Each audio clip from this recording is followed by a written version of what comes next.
Welcome to Dollars and Cents with Frugal Freddy, your go-to show for real money talk with a human touch. I'm your host, Frugal Freddy, and today I have my boy, my personal fitness trainer, Syl Eddy. What's up, my guy? Hey, how's everything going? It's going good, man. Going good, man. It's good to have you here. It's good to be here. Absolutely, absolutely. Man, before we really jump in, can you tell the people a little bit about who you are, where you come from, your background? Yeah, absolutely. My name is Sylvanus, Eddy. I am a personal trainer, health coach, nutrition specialist. Been certified for about 10 years. I specialize in just getting people to move well, feel well, be well, but also the youth. The youth is somebody the youth is a community that I really try to impact more because that's our future. Mm-hmm. And so, hate to say it like this, but our adults are a little bit inconsistent, but they will go tooth and nail to make sure that, all the kids are to their appointments, to their practices and all that. And I want them to be, taken care of when they're with me. So why the youth? I know a little bit about your story. I know you're from the hilltop, but why the youth that you want to focus on mostly? Well, with the youth, I grew up, the YMCA has been like my hub. I call it a safe space. Mm-hmm. That's where I learned how to swim, play basketball, play tennis, play t-ball, baseball, all those different sports that you can think of, and just stay out of trouble. Mm-hmm. The west side of Columbus, everybody talk about the west side. I'm from the west side. The west side is, there have been some difficult moments or difficult, seasons. So it helped me to kind of grow into the person I am now. Mm-hmm. And being a youth that seeing the counselors, the coaches, and everybody that has helped me become the person I am now. Mm-hmm. Giving back. This is more like a community thing. That's dope. Yeah. That's dope.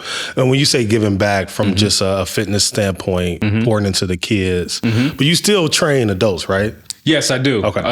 I'm not, against training the adults. That comment I made earlier, I was kind of joking, being a little sarcastic. Yeah. But the main focus is on the kids. That's awesome. Active older adults as well, like are seniors. I don't like to call them seniors. I like to call them active older adults. Seasoned vets. Okay. They're the ones that we have to take care of because those are the ones that are actually being neglected more than anybody else. Word. The youth and the active older adults. Wow, I never knew that. No, that's interesting, and I think that's one of the things as we look at just everything holistically as it relates to everyone's journey. You know what I mean? Health is wealth. Health is wealth. Health is the real wealth. And when I was starting Dollars and Cents, I want to talk about all these financial topics. Yeah. And this episode really came very organically while I was doing some push-ups or some type of exercise you had me doing. And I'm like, bro, we got to have you on the show because without your health, you cannot make any money. Mm-hmm. So what does health is wealth? What does that mean to you? Health is wealth. So to be healthy, spiritually, emotionally, financially, physically, you have to be present in those things. Yes. Now, is everything going to be in balance during a certain season? No, but you're working towards doing that. I don't call myself a trainer. I call myself a coach. So you and I have had conversations, right, about different things unrelated to just physical fitness. Correct. I have conversations with a lot of people, even with the kids, regarding just life in general. Do. You have to master those things in order to be a better you. So I can put myself, for example, I want to be the best father. I want to be the best husband. I want to be the best big brother. I want to be the best son, big cousin, little cousin, etc. Right? Absolutely. I can't do that if I'm not healthy. That's real. That's real. And that's the one thing, like you said, I like how you put it, like you're a coach, not a trainer. And I can tell the difference where, like you said, man, we talk about relationships, family, sports, you name it. We talk about everything. Yeah. While you're killing me at the gym. Yeah, I'm sitting there smirking and you sitting there dying. All right? You're like, No, and I love that about you, bro. One thing that I realized in my journey, I have to make an investment in my health. And we think about the finances like, you're not free. So I have to put that in my budget, and I have to value my fitness. I have to value my health. Mm-hmm. And that's one thing I wasn't doing at all very good a couple years ago. So I love that you're thinking about from the coaching perspective. Mm-hmm. So as you look at just holistically health in our community, what are some things that you see out there that we're doing good and some things that we're doing bad or we can improve on? What I'm seeing that people are doing good, I'll go with the good first. I'm seeing, social media is the driver for a lot of motivation. Yeah. It's instant, mm-hmm. but there's a positive there, right? Mm-hmm. I'm seeing people, tap in, and, everybody's working out. And so it gets people in the gym. Yeah. It gets people held accountable. Yep. I'm seeing certain trainers that are posting, their clients mm-hmm. and telling them what they're doing in their journey. It's not like a before after pic. It's mm-hmm. more so real time. Like you're actually being real about it. You're not trying to edit and do all the other glamorous stuff. Photoshopping. Yeah, photoshopping. I'm seeing that, which is a positive thing. But also, people are actually really trying to get well. Yeah. In our, I guess you could say in our generation, mm-hmm. Everybody's getting older. Yeah. People are having families. People are being parents. People, just in general, right? Mm-hmm. And I think certain people that I've seen, mm-hmm.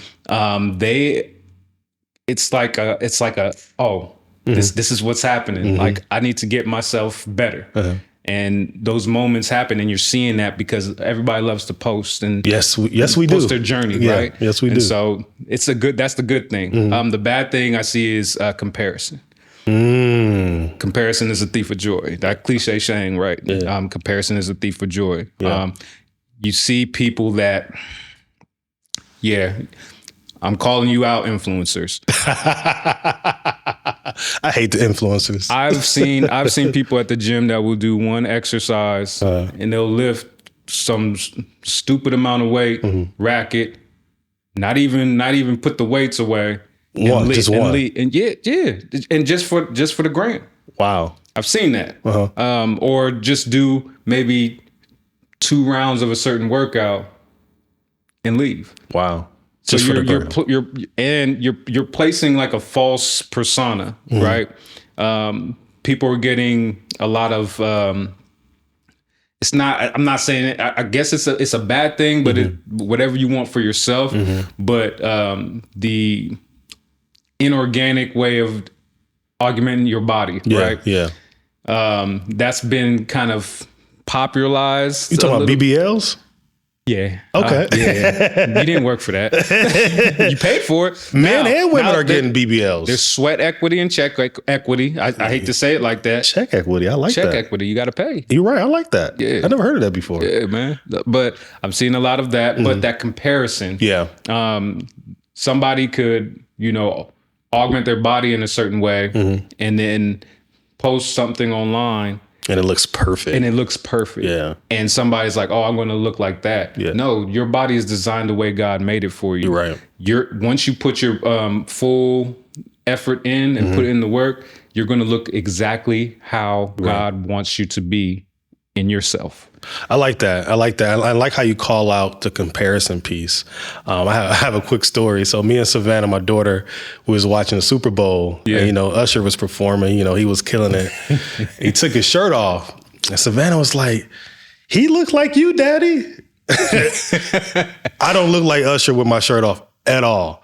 But it was that moment where I was like, dang, you know what? I really have to not compare myself to Usher. Mm-hmm. Because, he's in shape to be 45 and be able to do what he did during the halftime show. Mm-hmm. But when I do turn 45, I want to be able to have that type of energy. So in a way I did compare myself because, I got a dad bod. Usher doesn't, However, it's like, what am I doing this for? Am I doing it for me or am I doing it for my daughter? Like, what do you do it for? Who do you do it for? What's your inspiration? What's my inspiration? I just want to be my best self to everybody. Yeah. Like, I can be transparent at this moment. My energy's kind of low right now. Yeah, that's real. But it's you. Yeah. You gave me the grace to be here for your podcast that you're starting. Yeah. It's my first podcast. This is awesome to me. Oh, word. Yeah. We're making history. For real. Like this is awesome. So for me, a gratitude is there, but I'm still in the position to be, to have the energy, to have the drive to continue to be, I'm not even doing this for myself. I'm doing this for, man, that's Al, man. I'm going to do it for him. Man, appreciate that, brother. I understand the dynamics of business and everything, but for this, I was just like, oh yeah, we just gonna have a conversation and post it. Health as well. Look, I've seen some bad health as well podcasts, man. I'm just like, man, I need to be on one. Yeah. Honestly. And so I'm just like, all right.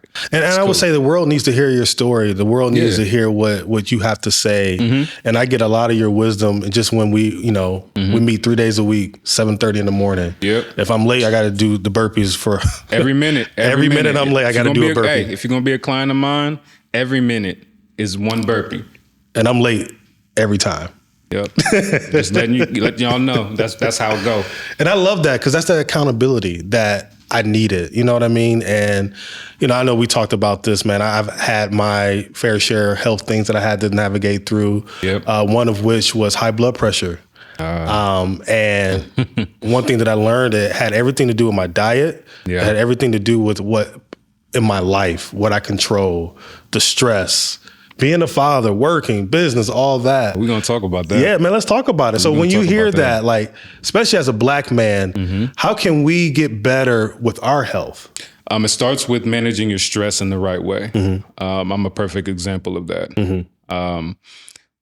As Black men, we tend to internalize things. Absolutely. So when things hit us, we just got to deal with it and just kind of hold it in. Yeah.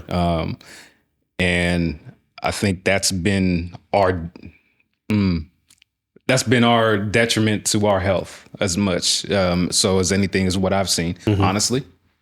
I'm a perfect example of that. People that are gonna, watch this podcast and see me, that actually know me. I'm 40 pounds lighter than what I was because of stress. That's real. The hustle and bustle, trying to get the money, you're trying to do all these things, be successful.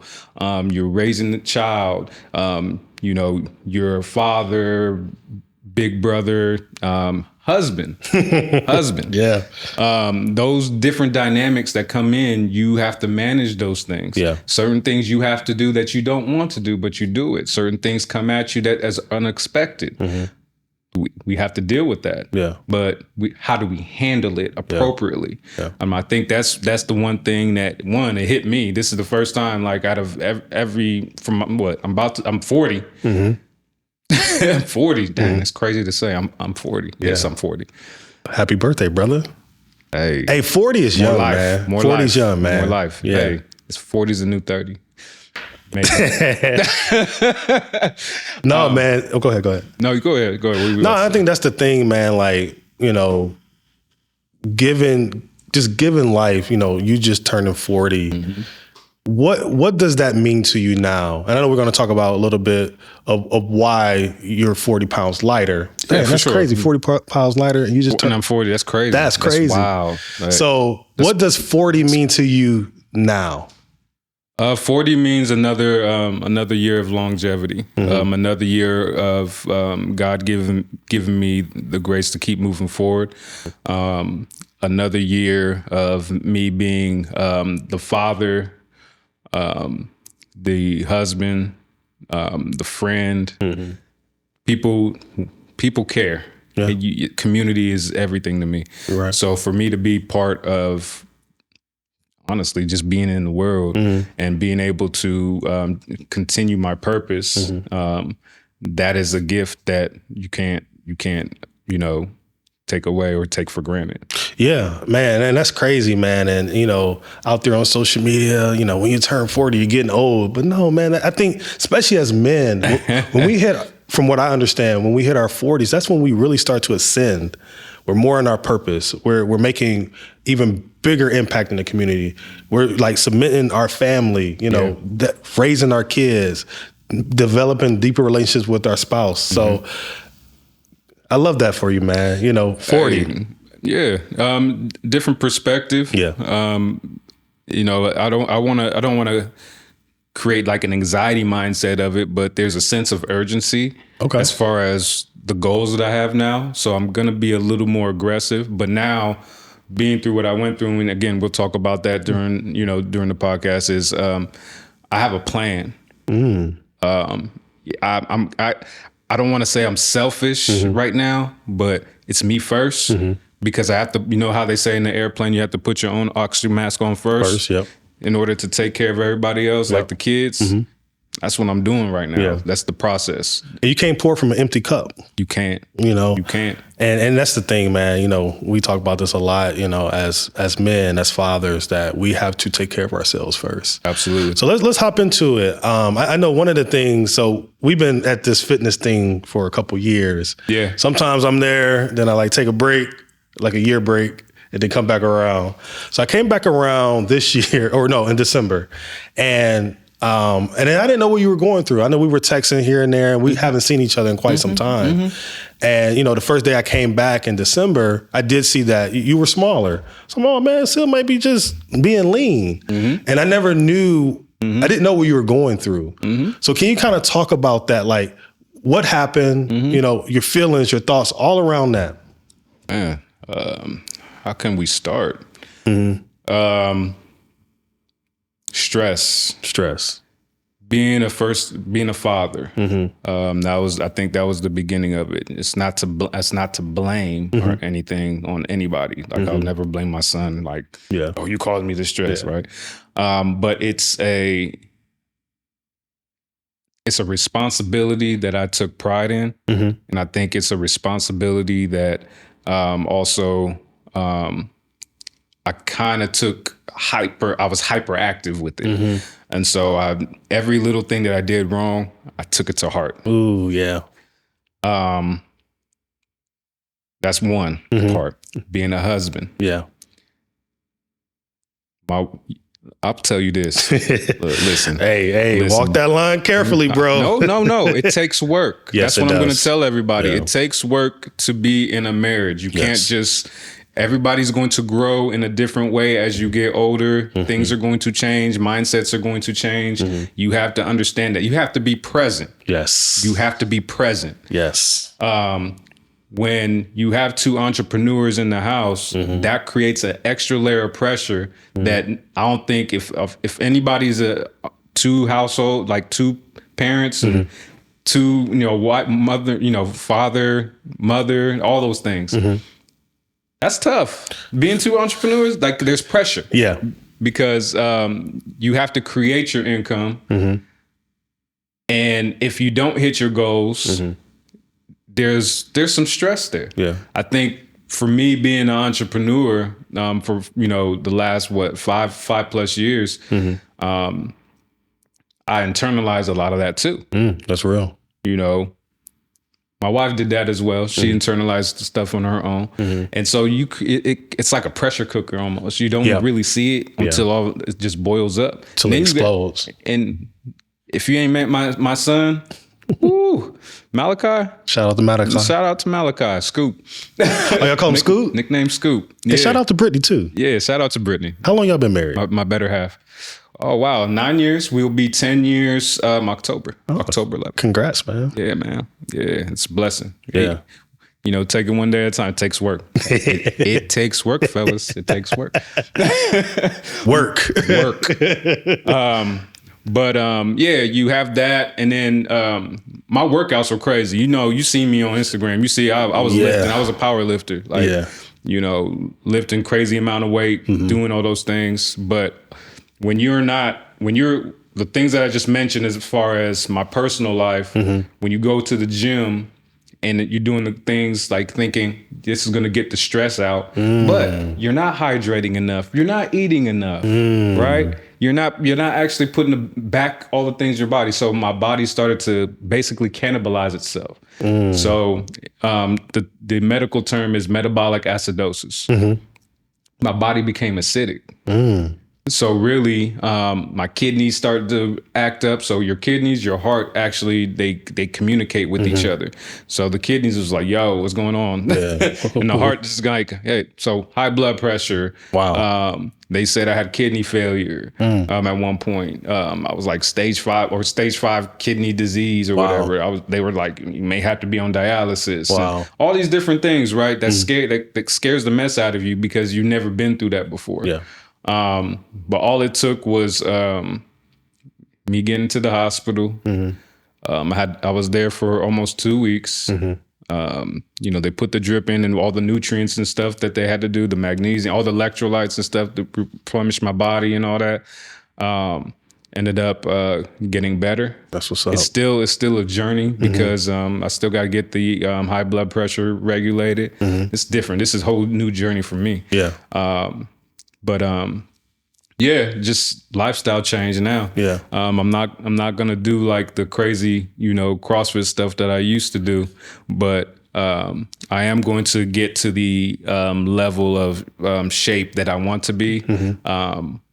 You want to bulk back up, or I am going to bulk back up to a certain extent. I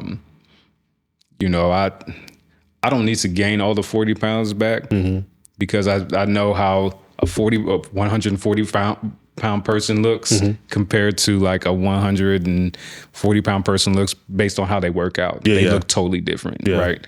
And so just getting that body transformation back to where I'm comfortable for myself first. It's real. And that's real. I'm going to be honest. There's a little vanity in that. Like I was like, I can't wear this. Like I can't, That's real, bro. You want to look good. You want to feel good. Yep. That's how you want to do. So one of the things like rule of three can apply to anything in life, and one of the things that sparked the rule of three, you move good, you feel good, you look good. Right. You do that, you'll be all right. Right now, I'm starting to move good. You moving. It's a process, right? Absolutely. This is a different mentality. I'm in everybody else's shoes that I've coached before that were in that position. You get what I'm saying? This is different for me. So this is a challenge. So now I've always had empathy for people in their journey. I have an extremely amount more of empathy and also gratitude for my experience and other people, because now I really understand. Like I really understand now. It's hard. Whether you're losing weight or you're gaining weight. It's still hard. And that's going to make you a better coach. And that's one thing to kind of take it back to the finances. Me as a financial coach, that empathy is important, because you can't talk from this ivory tower and telling people, oh, you need to budget, you need to do this, you need to do that. And you're not doing it yourself. And I'm not doing it myself, or who wants to hear that? And that's the one thing when, building dollars and cents was like, how can I bring different conversations to the table about money, health, and just life? You know what I mean? Yeah. So I think you having that empathy, and unfortunately you had to go through something traumatic you already had the empathy, because I'm a coach, I'm a client. But it's going to make you an even better coach, because you're going to really understand where we're coming from as a client. No, God had to check me at that moment. That's the reason why I went through this is God had to check me. Because deep. I think, and this is a sentiment to a lot of people out there that are really, really doing well, but you may be working too hard where you're not paying attention to the smaller things that are going on. That's where I got to where I'm at. Like slowed you down a little bit. You look for the macro rather than the micro. So those little things that you have to do: drink water, eat, don't skip a meal, walk, lift. You don't have to work out 5 days a week. But having that, having a certain lifestyle, if you want the lifestyle, make sure that you're built for it. Yeah, no, that's real. That's real. You want to be the high performer. The high performers that I've been around, that I've coached, I've coached somebody that was like high up in DSW, right? I've got a chance to, coach him in a class, and he is a hyper focused person, but he takes care of his health. He has not missed until his knee kind of gave away. He did not miss one day where he did not run a 5K or at least a mile. Wow. Like, it's crazy. And he's over 50. Wow. And that's what I want. I mean, you get people like that. Yeah, you know what I'm saying? man. Like, you want to be around people what's your mindset? Yeah. How did you get to be a CEO of this position? How did you get outside of what they're doing professionally? What are you doing personally to help you sustain the energy to continue to do and everything that you're doing? If you're just focused on one end, if you're just hyper focused on one end, you're going to crash. Yeah, that's eventually. real. So you have to, I don't like the word balance, because I don't think there's no balance in life. Sometimes it's just going. What word would you use? Flow. I can see that. Flow. I would use the word flow. Because life never, success is never like this. Not right? at all. It's Not never at like all. this. It's almost like, whoa, where am I going? Like a wave. And then it's almost like you come back up. Kind of like a roller coaster. Yeah. That's really what it is.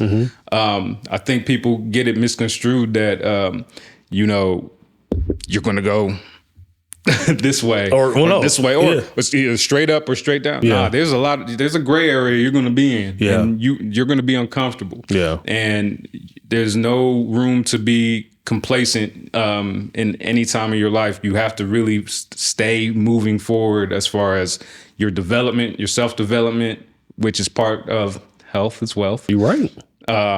And go from there. But yeah, whatever else you want to ask me, man. Like, I could say a lot. That's Hey, keep going, man. And I think, man, like to your point, when we think about health, and as you listed, mental, physical, financial, spiritual, like all those components of health, I believe if we continue to put that to the forefront, we'll have a more whole people, we'll have nicer people, we'll have more self-aware people. And I think, like, even in my journey, I had to realize that, like, at one point I had 2 panic attacks, man. I've never had a panic attack in my life. Yeah. And it goes back to the stress, like you said. Yeah. I had all this pressure. I was a new dad. I had a new job, a new husband. I was trying to balance everything. I was trying to be Superman. Yeah. I'm not Superman. I think that's what our Black men need to understand. And also our Black women need to help support. Black men don't want to talk about their issues because I'm seeing it. There's this, we don't want to say anything because it's almost sometimes it makes us look weak at times. And so that's another thing where we tend to internalize stuff. So we need a safe space where we can talk about certain issues that we may be going through. That's why it's good. You got to have a tribe, man. Yeah. It's not just, one person that you need to go talk to. I'm all about therapy and everything, but you need a tribe. Yeah. You need those friends that will check you when you're doing something wrong, praise you when you're doing something great, pray for you when you don't even know they're praying for you. All those different things, you need to have that tribe. So, like, honestly, if you have a solid tribe, which the pride in us sometimes, we tend not to lean on our tribe because, which is crazy. Yeah, it's crazy, right? Yeah, that's crazy. Because we don't want to let nobody know that we're going through something. We don't want to look weak. Yeah, that's a thing. That's a thing. So, for us Black men, it really can generalize to all men. That's what we're going through right now. And you're seeing that. You're seeing that in the age discrepancy of death, and you're seeing all the illnesses and stuff. Women are living longer. Yes. Men are living shorter. A lot of heart attacks too. A lot of heart attacks, a lot of strokes, the anxiety and depression, all those different things. You're seeing that a lot. It's escalating, at least for men. Yeah. And it's controllable if we choose to accept certain things that we need to do. And being strong all the time is so you don't have to be strong all the time. Sometimes you really have to be like, I don't know what to do. Yeah. I need help. And I think, and to kind of flip it, I think being too strong can be a weakness. Like sometimes your strengths can be your weakness. Being too strong can be a weakness. I've seen examples of that, where I always look at it like this: the loudest person in the room is the weakest person in the room. That's real. When you are trying to portray yourself as the alpha all the time, if you have to portray yourself, you tend to, there's something going on. Overcompensate. Yeah, there's something going on, right? I've noticed that I'm a good observer. Like, I read psychology stuff all the time, so I'm always like observing people. I think when you be training me, I observe everybody. Yeah, man. Like you just be looking. I'm like, bro, like I'm over here struggling. You know? Yeah, I'm seeing your movement, but also I'm looking at it. I was like, okay, yeah, he's not feeling it today. No, not at all. It's almost every day. Let me pull back. Let me do this. Let me do this. Okay, I'm going to change this exercise. I always think like that. Yeah. Good trainers also do that, And I appreciate that because, you said this a little earlier about the vanity of a man. Like as I'm getting older, I've had body image issues, which is weird. We do. I'm like, does this shirt look right? Does these pants look right? Am I looking right? Let me tell you, man. But like now, like starting to work out with you, I feel way more confident. My clothes fit differently. And I remember we one session, you had me do an exercise and you're like, man, you gotta, as you get older, you gotta be more flexible. You gotta be more, nimble. And I'm mobile. Really? Mobility is key as you get older. Yeah, because you don't want to, I use my mom as example sometimes. I haven't used it with you, but there was a time where, she had a fall, like outside, like on ice or whatever, but she was able to get back up. You get what I'm saying? Like she was by herself. That's real. She was able to get back up. That's real. She's older now, which is a little more different. Like it's a lot different actually. That's real. But at that age that she was at, what could have happened at that time if she didn't have the mobility, flexibility, and stuff that she had? And it's crazy you say that. My mom jokes. She's like, my mom calls me Duran. My family calls me Duran. Yeah. She's like, Duran, I get on the floor. I practice getting on the floor and getting up. And she said it in a joking way, but you're right. If you don't know how to get off the floor or something happens, that could be life or death. So that's a good thing that you just said right there. Just to give you a story, there was a client that I had when I was still the director at the Y, the health and wellness director at the Y, and she was close to 80. She could not get up. She was afraid that if she falls, she would not get up, and so we tried it. You practiced. We practiced. So the first session, I had her lay on the floor and show her like the proper way to actually get up in case she fell, and she couldn't do it. Wow. We worked out about 2 to 3 times a week. Sometimes she would pay extra just because she did it. By the time, I think it took about a little over 30 days, she was able to get up by herself. That's dope. Consistency. You're right. She was consistent. She never missed a day. Wow. She never missed a day. She's 80 years old. I remember to this day. Wow. Like that's actually one of my biggest high points because that was something new for me in order to do the research and make sure and ask other trainers that have been more experienced with that situation. Like, how do I help this person? And it's crazy that you say that. You said something earlier in the episode around our seasoned vets being the neglected, forgotten about. They are. Even in a fitness perspective, like you said, let's practice this just in case something happens, but it's also going to help with your mobility. So I commend you for that, bro. Man, it's community. That's real. I'm not about chasing profit. I'm about chasing purpose. The profit will come. Yeah. You know what I'm saying? Oh yeah. So I honestly, the gifts that God's given me, I'm just going to use that. I just have to get over this turbulence. Ooh, turbulence. I like that. When we get through turbulence, this is where sometimes we fold and we go downhill. This is the season, and I'll tell everybody right now, I'm doing this podcast. I'm going through turbulence.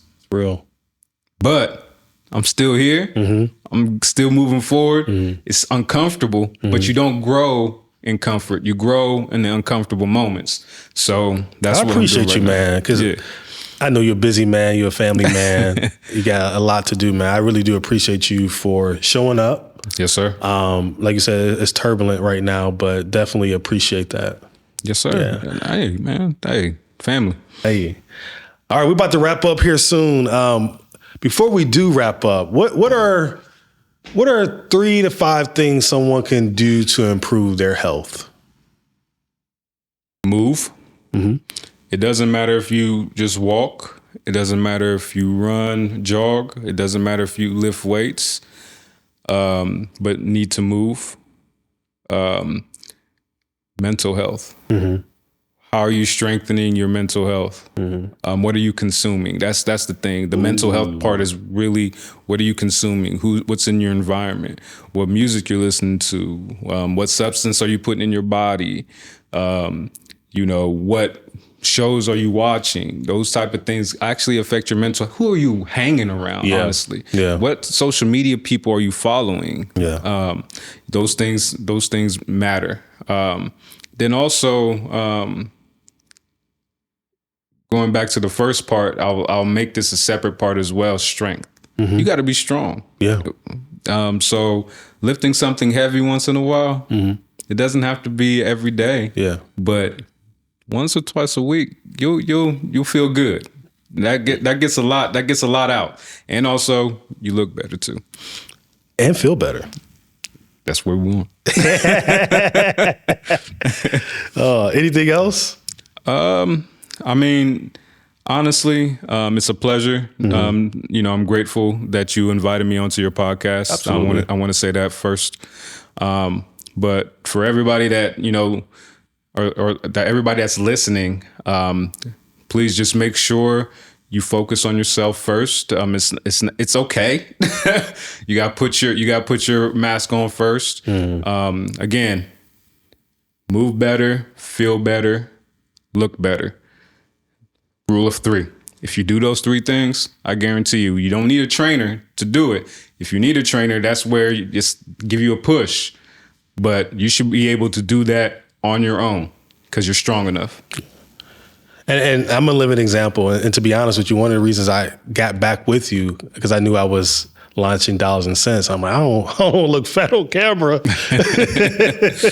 But no, man, appreciate you, brother. Yes, sir. If someone wanted to become a client of yours, how can they get in contact with you? Eddy_active 316 on Instagram. And then fundamentalfitness.614 at gmail.com. Okay. Those are the ways. But social media has been my biggest thing. So DM me. Yeah. Hey, he's worth it, man. He's definitely worth it. And that's a wrap for episode 2 of Dollars and Cents with Frugal Freddy. See ya.